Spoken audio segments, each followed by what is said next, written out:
नमस्ते दोस्तों। आज हम लोग पी ब्लॉक एलिमेंट्स में मेनली नाइट्रोजन फैमिली के बारे में पढ़ेंगे और किस किस पोर्शन से कौन कौन क्वेश्चन आते हैं वो हम लोग देखेंगे। तो जल्दी से एक बार देख लेते हैं, ठीक है। पूरा एनसीईआरटी के कवर कर करके जितने क्वेश्चन एनसीईआरटी में ही बेसिकली इनऑर्गेनिक के सारे क्वेश्चन एनसीईआरटी बेस्ड ही होते हैं। तो जल्दी से देख लेते हैं और एक क्विक एक सेशन होगा। तो सबसे पहले हम लोग जानेंगे कि पी ब्लॉक एलिमेंट किसे कहते हैं। वैसे एलिमेंट जिनके इलेक्ट्रॉनिक कॉन्फ़िगरेशन NH2 NP 1 से 6 के बीच में आते हैं उसे कहते हैं। इसका एक्सेप्शन एक हीलियम है, जो क्योंकि उसमें P का कोई और वाइटल इन्वॉल्व नहीं रहता है, ठीक है। इसमें बेसिकली हमें एटॉमिक साइज, आयोनिक एंथैल्पी और इलेक्ट्रॉन गैन एंथैल्पी के कंपैरिजंस पूछे जाते हैं, इलेक्ट्रोनेगेटिविटी के कंपैरिजंस पूछे जाते हैं। और इसमें पूछा गया क्वेश्चन जो है ये देखिए आप, अकरेंस के बेस्ड पे जो होता है ये पूछा जाता है। चिली सॉल्ट पेपर पीटर किसे कहा जाता है, या potassium nitrate Indian salt Peter किसे कहा जाता है, ये हरदम पूछा जाता है। ये है सोडियम नाइट्रेट, ठीक है, और पोटाशियम नाइट्रेट इसे इंडियन सॉल्ट, इसे चिली कहा जाता है, ठीक है। ये एक क्वेश्चन बहुत पूछा जाता है। उसके बाद क्वेश्चन पूछा जाता है कि बताइए जो मेरे आर्सेनिक हैं और एंटीमनी और बिस्मथ है, इसके मेनली जो मिनरल्स होते हैं किस में पाए जाते हैं। तो आंसर है सल्फाइड ओर में पाए जाते हैं। सल्फाइड जो रहते हैं उसके उसमें उसका रहता है, ठीक है। इसके बाद क्वेश्चन यहाँ से पूछा जाता है दोस्तों कि बताइए नाइट्रोजन एंड फास्फोरस क्या है, नॉन मेटल्स हैं, ठीक है। ये क्वेश्चन पूछा गया कि नाइट्रोजन क्या है, फास्फोरस क्या है, ठीक है। फिर उसके बाद बॉइलिंग पॉइंट का पूछा गया है कि बॉइलिंग पॉइंट जो होता है इंक्रीजेस फ्रॉम किधर से किधर, टॉप टू बॉटम, ऊपर से नीचे की ओर आते हैं ग्रुप में। तो बॉइलिंग पॉइंट क्या होता है हमारा, बढ़ता है। But melting point increases up to arsenic, okay, and then decreases up to bismuth, ठीक है। Except nitrogen all the elements show allotropy, ठीक है। एलोट्रॉपी सभी शो करते हैं सिवाय नाइट्रोजन के, ये बात हम लोग देखेंगे। उसके बाद क्वेश्चन जो यहाँ पूछा गया था, एक क्वेश्चन बहुत पूछा जाता है कि नाइट्रोजन जो है रूम टेम्परेचर पे ये रिएक्टिव क्यों नहीं है, why nitrogen is not reactive at room temperature. तो आप इसको आंसर इस तरह से देते हैं, इसका आंसर ये हो रहा है कि जो नाइट्रोजन के तीनों बॉन्ड इंथैल्पी हैं, तीनों बॉन्ड के, आप देखिए कि बहुत ज़्यादा है, 941.4 किलो जूल पर मोल है।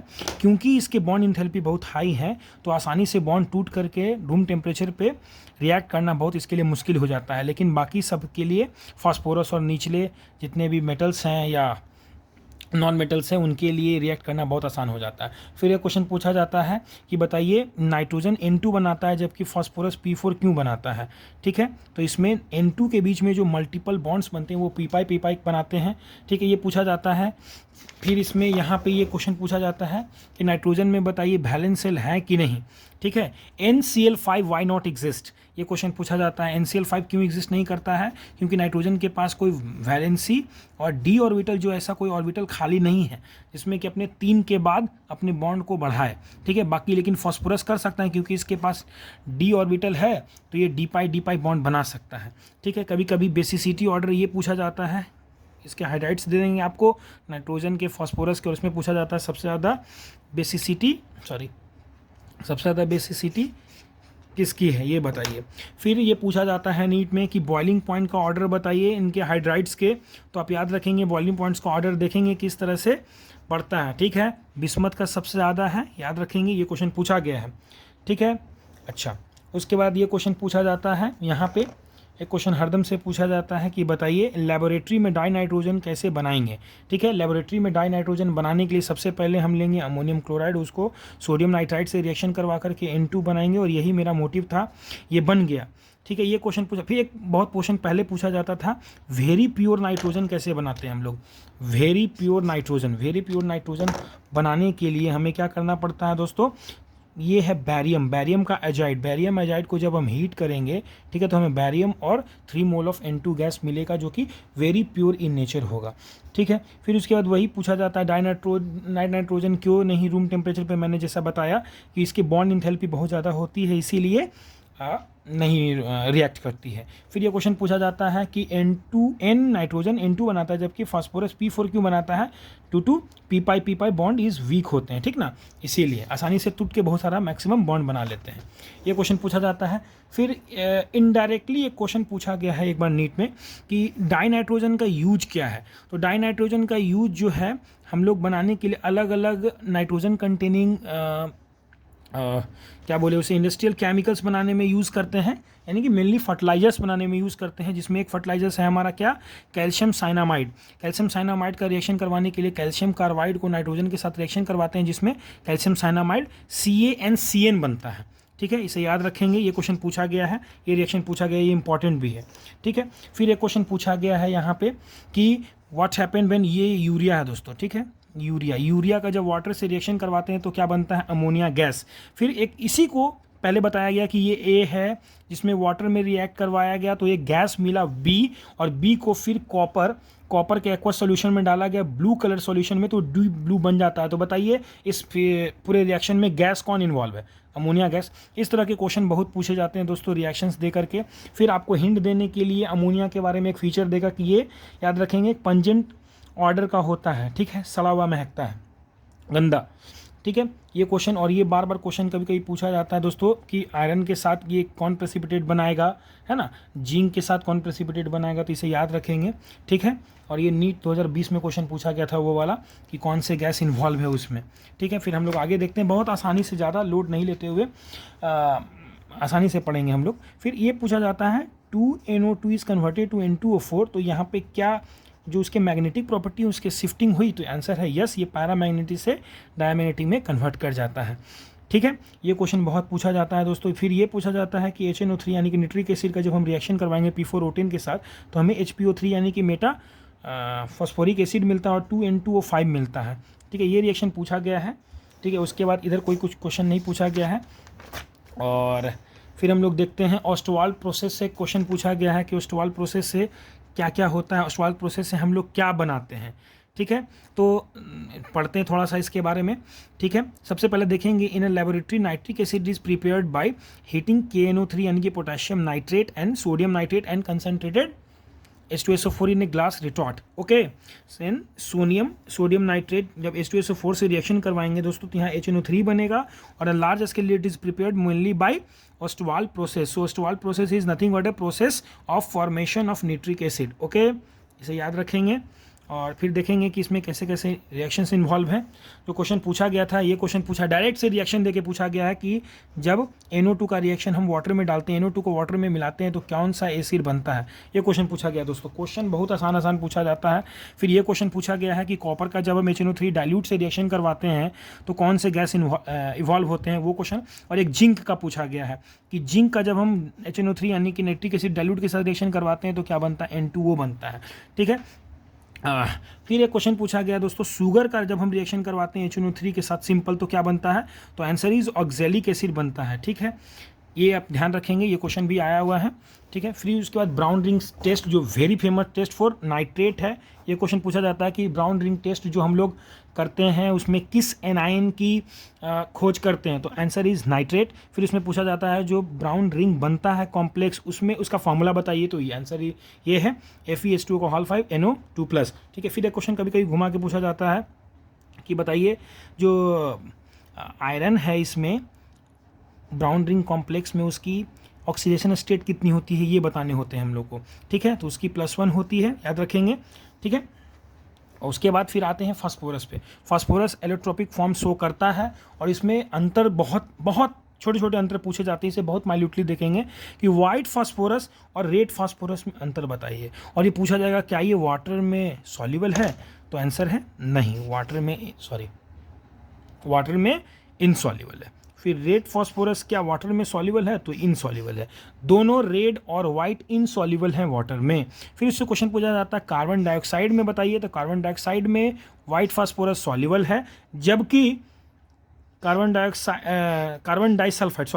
डाइसल्फाइड में रेड फास्फोरस क्या है, सॉल्युबल है, इनसॉल्युबल है, ठीक है। तो वाइट फास्फोरस सॉल्युबल है कार्बन डाइसल्फाइड में, ठीक है, आप देख पा रहे हैं। और जो आपका रेड फास्फोरस है वो इनसॉल्युबल है दोनों वाटर और कार्बन डाइसल्फाइड में। ये क्वेश्चन बार बार पूछा गया है, ठीक है। कभी कभी इसके डार्कनेस पे पूछा जाता है, यानी कि ये किस तरह के आप फ्यूम्स देते हैं, किस तरह के ग्लो करते हैं, इस पे भी क्वेश्चन पूछा गया है, ठीक है। तो ये ग्लो इन द डार्क है, जबकि red phosphorus glow in the dark नहीं है, do not glow in the dark, याद रखेंगे, ठीक है। ये क्वेश्चन भी पूछा जाता है। फिर उसके बाद आते हैं हम लोग, यहाँ पे क्वेश्चन पूछा जाता है फॉस्जीन के प्रिपरेशन पे कि कार्बन, ये क्या है दोस्तों, इसका नाम बताइए। कार्बन के पर 3 है और फास्फोरस पे 2, यानी कि कार्बन कैल्शियम फॉस्फाइड ही है। कैल्शियम फॉस्फाइड को जब हम H2O से रिएक्शन करवाते हैं तो कैल्शियम ऑक्साइड, और उसके बाद फॉस्जीन गैस निकलता है। इसको बताने के लिए इसके एक्सप्लेनेशन में लिखा हुआ रहेगा रोटेन फिश स्मेल रहता है। Rotten fish smell is a characteristic of phosgene gas, ठीक है। और फॉस्जीन गैस बनाने का यहाँ पे एक रिएक्शन है PH4I और KOH या NOH कभी कभी दे करके क्वेश्चन में पूछा जाता है, बोलता है कौन गैस निकलेगा, तो इसका भी आंसर फॉस्जीन गैस ही होता है दोस्तों। फिर कभी कभी रिएक्शन पूछा जाता है कि कॉपर सल्फेट को अगर हम रिएक्शन करवाएंगे फॉस्जीन से तो हमें क्या मिलेगा, तो इसका नाम है क्यूप्रस। क्यूप्रस क्योंकि 2+ है, क्यूप्रस और क्यूप्रिक, ठीक है। 2 कंपाउंड होते हैं, क्यूप्रस का 1 होता है, क्यूप्रिक का 2 होता है। तो ये क्यूप्रस है कि क्यूप्रिक दोस्तों बताइए, हर स्टेट में है क्यूप्रिक है, क्यूप्रिक फॉस्फेट बनता है यहाँ पे, ठीक है। ये देखेंगे, एक कभी कभी क्वेश्चन पूछा जाता था दोस्तों, अच्छा क्वेश्चन, होम सिग्नल क्या होता है, ठीक है, और इसमें क्या यूज होते हैं, container containing calcium carbide and calcium phosphide, याद रखेंगे, ठीक है। इसमें क्या पियर्स रहता है, सबसे पहले देखिए इसको समझने की कोशिश करिए क्या होता है कि the spontaneous combustion of phosgene is technically use in home signal, okay. Containers containing calcium carbide and calcium phosphide are pierced. एक कंटेनर लेते हैं ऐसे, ठीक है, ये कंटेनर ले लिए, इसमें हम ये कैल्शियम कार्बाइड और कैल्शियम फॉस्फाइड भर दिए और इसमें छेद कर दिए, पियर्स्ड, छेद करके रख दिए, ठीक है। और उसे जब जरूरत पड़ने पे सिग्नल देना होगा तो इसे सी में फेंकेंगे। इससे क्या होगा, अंदर स्पॉन्टेनियस कंबशन होगा और गैसेस निकलेंगे और बर्न होंगे और सर्व एज ए सिग्नल काम करेंगे, ठीक है। इसको हम स्मोक स्क्रीन के जैसे यूज़ करते हैं। अगर वॉर होता है तो एक नाव के पीछे जो दूसरी नाव दौड़ेगी तो उसके बीच में अगर हमको स्मोक का एक स्क्रीन लगाना है, उसे गुमराह करना है, तो हम इसे यूज़ कर सकते हैं, ठीक है। उसके बाद क्वेश्चन यहाँ से पूछे जाते हैं, ठीक है, इस रिएक्शन से कि P4 के रिएक्शन जब हम SOCl2 से करवाते हैं तो क्या बनता है, कभी कभी क्वेश्चन पूछा जाता है।